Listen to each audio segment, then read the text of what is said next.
Good afternoon, folks. Today is May 28th, 2024. So this is just an update on the build. I had my grandchildren here the other day. They went swimming and we had water gun fights, and that was really nice. I only get to see them once every 3 months, so that was really nice. However, my injuries that I got injured from working in industrial kitchens are not healing. They seem to be getting worse. Um, I have really bad ankles, and I slipped on raw blood in one kitchen back in 2011, I think it was, and I cracked my ankle. So I favored that ankle and ended up injuring the opposite side, which now will not heal at all whatsoever. It's very painful. I have plantar fasciitis, and it's very, very painful. But on that note, I've started canning all of my own food, and I had a carpenter build me a walk-in pantry, so I'm saving costs by doing all of my own food. I think I go to a grocery store once every 3 months. I try not to spend any money in any of the grocery stores, and when I do buy, I buy everything in bulk. And so we're keeping that up. As for the build, I have to come up with $5,000 deposit in the next week so that they can dig the well. I'm still waiting to hear from the banks. I still have not got a loan. I'm looking at close to $35,000 to do this build for that part. And then I priced off fencing, wooden fencing all the way around 6 foot high for privacy reasons, because I really like my privacy. And that's like $50,000 to build it. And I couldn't believe the cost to put up privacy fencing out of rough wood and pine. Like pine posts, I can get $7 a post delivered. I can get 100 posts, no problem. But the wood that goes in between it for privacy is just a small fortune. It's absolutely amazing what the cost is to build your own home. And of course, you have to pay labor cost. I can't build it myself. Number one, I have too many injuries. Number two, I'm not a builder, I'm a cook. And number three, the heavy lifting, it's just astronomical. These logs that are 8 feet and 10 feet long, I don't know how people build their own log cabins by themselves, because the strength you need to do it is just astronomical, and I just don't have that strength anymore. Um, as for healing, psychologically, I do have a recommendation for a doctor, a specialist. I'm waiting to hear from them, and I'm on visits pretty much every month. I talk to a health specialist in my situation, and that's probably going to be lifelong, because once something changes inside of your brain, it doesn't go back. Apparently, it never heals. It just stays the way it is, and you start deteriorating more and more. So I'm not sure how to handle all of that. Sorry, my timer just went off. I made cream of potato soup today. So I'm going to be picking new potatoes already in the next week. My plants have got to be 3 or 4 feet high anyways. They're waist height.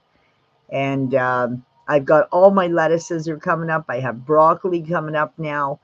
I've got mustard coming up. Chamomile sprouted up this week. I have dillweed coming up. And a lot of the things I'm planting are stuff that's going to come up every year, so that I'm not spending money all the time. I'm trying not to spend. Uh, it is so costly to develop your own property. And with permits and everything, it's astronomical. I'm literally living paycheck to paycheck. So I still don't have a shower. I still don't have a bathtub. I still don't have a proper bathroom built. Um, I had to do a whole bunch of things that the building inspector said I had to do in order to stay living in here. And if I didn't get it done, I wasn't allowed to stay living here. So that ended up costing me like a crazy $50,000 cash right off the hop. And that's, plus I had to put $100,000 down to even get the property. I still owe 56,000 on the property to buy out the original lenders, and I have 1 year to pay that, yet I have to do the well at 35,000. So it's been, it hasn't been an easy go. I'm very, very tired. And labor cost has costed me a fortune. And these guys don't come cheap, like a Red Seal carpenter or a Red Seal, anything Red Seal in Ontario. And if they show you your paperwork, they're charging $60 an hour, and you're not going to get away with anything less. They'll tell you to go to hell and go to another job. They don't have to work for you. Same thing with plumbers, electrical. Holy geez, that's really expensive. You get an electrical authority to come in and check your electrical. That's $300 an hour. That's how much those guys are getting paid. But they're master electricians, and you're not going to burn down in the middle of the night. They guarantee their work. And then pipe fitter, gas fitter, that's $300. And then to connect your hydro with a licensed electrician, just to put the little box on your house, they charge $1,700 for 10 minutes of work. Like, I'm not kidding you. It is astronomical, the cost these people. So I don't know what the unions are doing to the workers out west, because the guys in Ontario are getting paid what they went to school for. My son alone, he's an apprentice, fourth year apprentice in his career, and he's already at $45 an hour. He gets full benefits. He gets 2 weeks holidays a year. He gets 3 sick days a month. Plus he gets dental, eyeglasses, everything covered. Plus he gets $800 a year for tools that the company gives to him. And he gets to keep the tools. They're his. So same thing with his wife. She's in nursing. Everything gets paid for. They get paid lunches, paid breaks, and they're not even unionized. So I don't understand what happened to us out west. I know the government really did a number on the oil field workers, and I think this government should just get out, because they ruined so many people's lives, including mine. They had a hand in. And not directly to me, but indirectly by taking our paychecks away from us. Yeah, absolutely. It mentally screws you right up.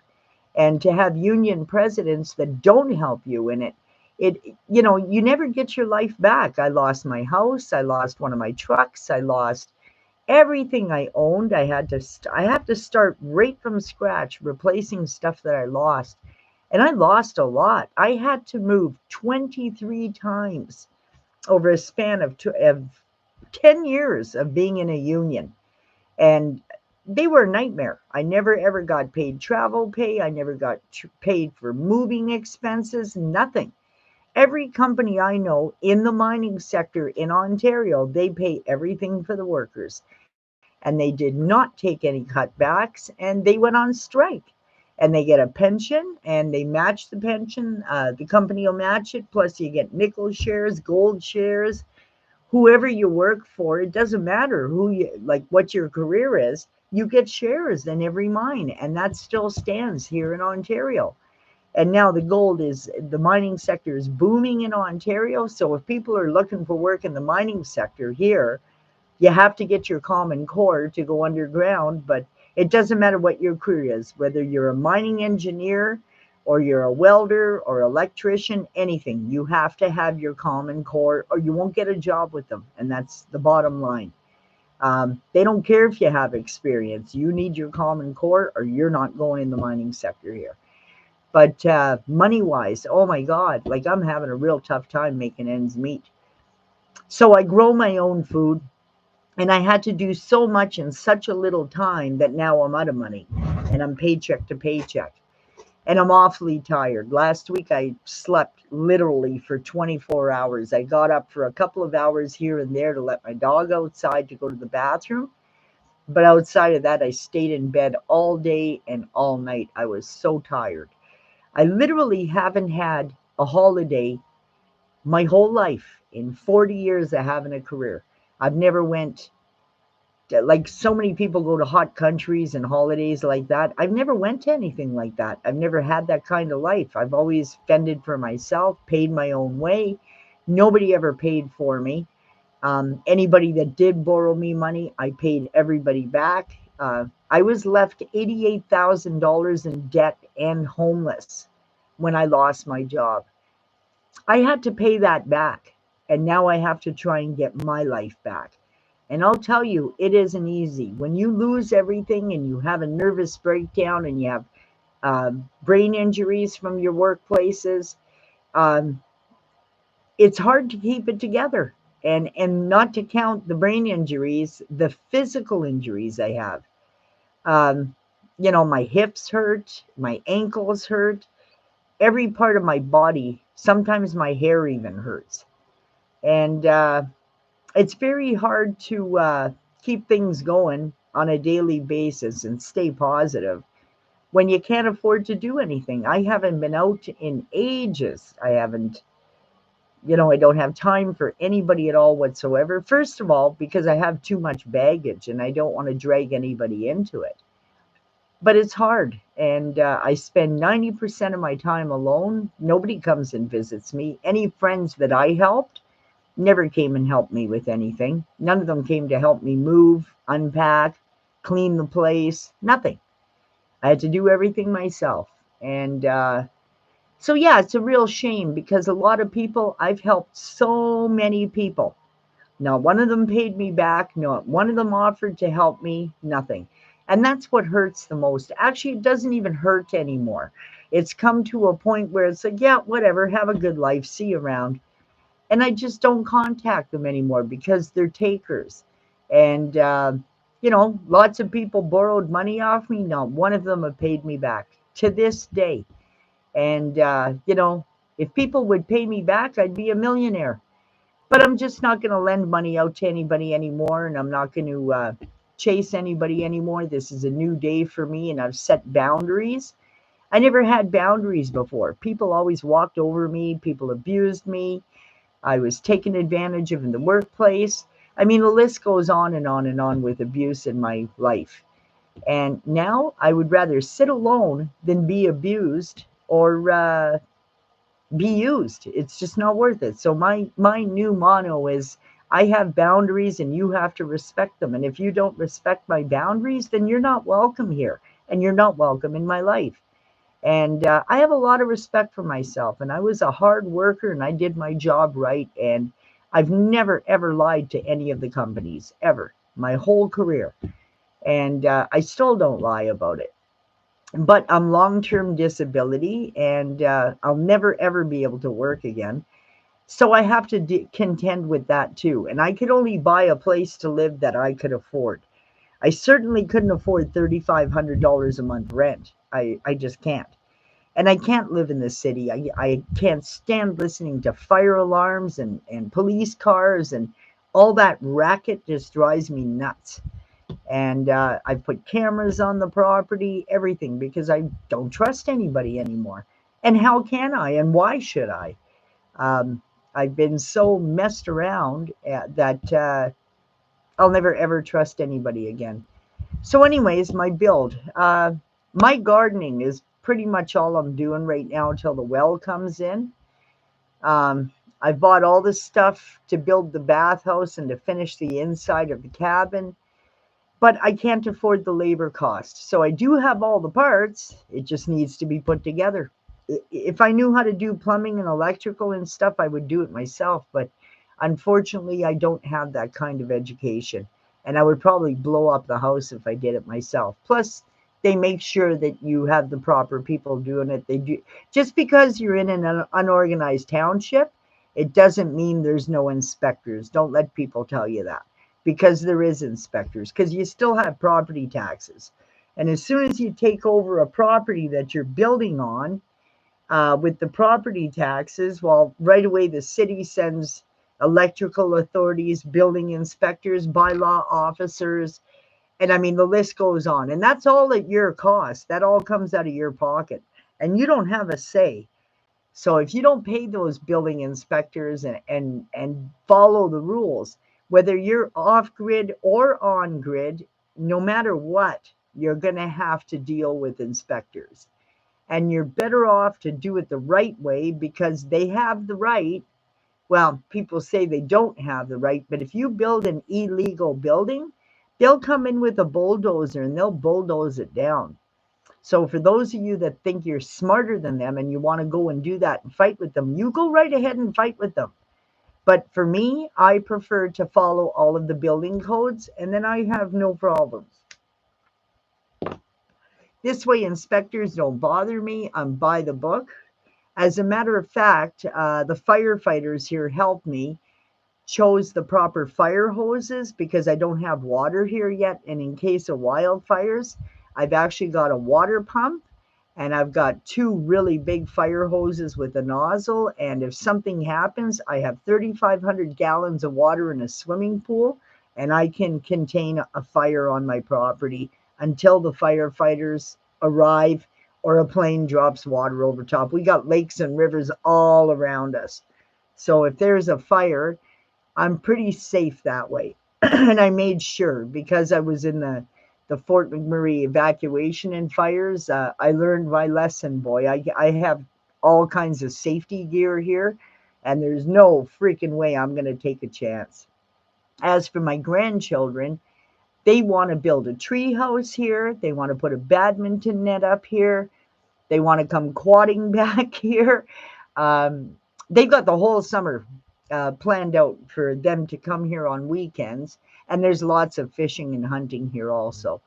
We have crown land just that way on my property. So the kids are pretty excited to do some camping here on my property. And they're looking forward to being a part of my life. They're the most beautiful children my son gave me. I'm so proud of my son. And I'm so happy in that phase. But and then I've got a doctor starting up in the next month or two that I'll be seeing every month for the rest of my life. And I guess it's just somebody to talk to. I don't know. It's not like they can resolve anything, I don't think. I got lots of allergies living here again. I've lived out west for 25 years, and coming back to Ontario also has been a big adjustment. The humidity, the wet, it's always wet here. It's like Vancouver. And the heat. When it's hot out, it feels like 100 degrees because it's so humid. But that's okay. I'm adjusting, but my injuries are not adjusting. They seem to be getting worse, not better. So I have to probably buy orthopedic boots, and I need something with ankle support because my ankle is really bad from the kitchens. Both of them are. It took 5 years for shin splints to heal. That's how bad my legs are. And it comes back, and it is freaking painful. And I probably should have took sick leave earlier in my career, but I couldn't afford to take the time off. I had to support my mom and my son and my family. And it was like if you claimed injury, you got fired. Like you couldn't keep your job. And they don't take kindly on it. But I am injured and I pay for it every single day. And yes, I do have an income, but it's not that good of an income. It doesn't pay to build my property. I don't even have a real house. I bought a barn. This was just a barn. And see, the build isn't even done. I got curtains for doors. One door is $800 to get a door made that's custom fit. Um, the cost is just extravagant. And the budget and the price of your house doesn't go up. With you can add whatever the hell you want. They put a set price and that's it. So spending too much on it isn't good either. So because you're not going to bring up the price of your house, you'll lose your money. So you're better off to do things that are cheaper and make it work. So what I did was put hot houses in and grew all my vegetables. I got 4 different lettuces coming up now. I've got kale coming up. I've got broccoli, all kinds of vegetables coming up. And my dog stays away from it. He doesn't try to chew any of it, nothing like that. I got pumpkin, squash, everything growing, except for celery. I didn't bother with celery because that's a pain to grow.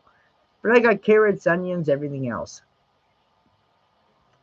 And soon I'll have all free food there. I planted from seeds. I did not buy any plants this year except for 2 berry bushes. And I still have to bring more potting soil in and stuff like that. But it's pretty cheap. A 50-pound bag is like $6. It's pretty good soil. and I add 3-in-1, which is cow manure, and that's like $3 a bag at 25 pounds each. So I grab 10 bags at a time, and it cost me like 30 bucks, right? So I kind of shop that way, and it's helping me. But boy, is it ever hard work. And I sure get tired fast. I have to take an afternoon nap every day now. And, because I've never had time off. I worked 40 years of my life without days off. And that was my career. And my body just can't do the work anymore. I have to hire people to work for me. As a matter of fact, I can't even drive in the winter anymore. I'm terrified of snowstorms. And I, that's because I never had to drive. I was in camps for 25 years, and I took buses in, or they flew us in, or they drove us in, or whatever. I didn't have to drive in the winter, so I didn't. And because of that, I'm terrified of driving in the winter now. So the truck stays parked all winter, and I don't drive. And I've only got 35,000 kilometers on my truck, so it kept its value, and it's already a 2017. So my truck's still brand new, and it's got no wear and tear, no rust, nothing. Anyways, everybody have a nice day, and I'm just giving you an update. And this is Churan's Tiny Homestead. Evelyn Churan here. Have a nice day. Take care. Bye. Till next time.